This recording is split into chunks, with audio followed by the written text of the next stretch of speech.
ሙሉ ወንጌል 70 ዓመቱ ነው። መሰረት ክርስቶስ 70 ዓመቷ ነው፣ 75 ዓመቷ ነው ምናምን። በቃ ሌላው ቤተ እምነት ደግሞ 2000 ዓመቱ ነው። ስለዚህ እድሜውን ምናምን ቢለኝ እንደዛ ብሎኝ ግን እንግዲህ በደንብ ስሙኝ። ማርያም አምላክ ናት እያለ ማርያም የአዳምን ስጋ ሰውነት አልያዘችም እያለ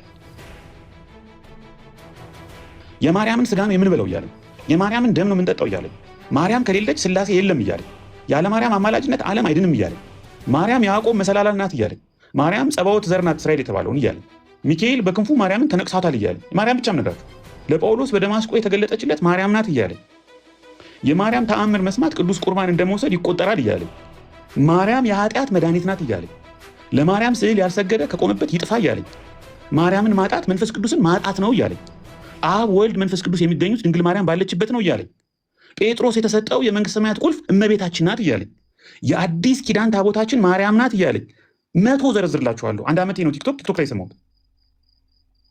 ይሄ እንግዲህ ታላላቅ መምህራን ጳጳሳት የተከበሩ መጽሐፍቶቻቸው ውስጥ ያለ ትምህርት ነው እና ይህንን ይዤ ነው 2000 ዓመቱ ነው ብዬ ክርስትና ብዬ የሚቀበለው።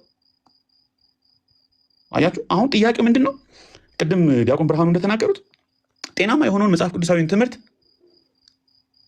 ሐዋርያን አበው የሐዋርያት ደቀ መዛሙርት የሆኑት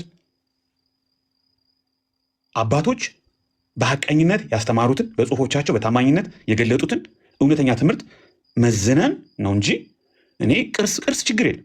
ቅርስ አድንቃለሁ። እኔ በሄድኩበት ሀገር ሁሉ መጀመሪያ ማድረገው ከዚህ ከኢትዮጵያ ከመነሳቴ በፊት ጉግል ማድረገው የምገባበት ሀገር ውስጥ የሚጎበኝ ምን ቅርስ አለ ብዬ ነው የምጠይቀው። የትም በአውሮፓም በአሜሪካ ቅርስ ደስ ይለኛል። እሱ ምንም አይረብሸኝም፣ ችግር የለብኝም።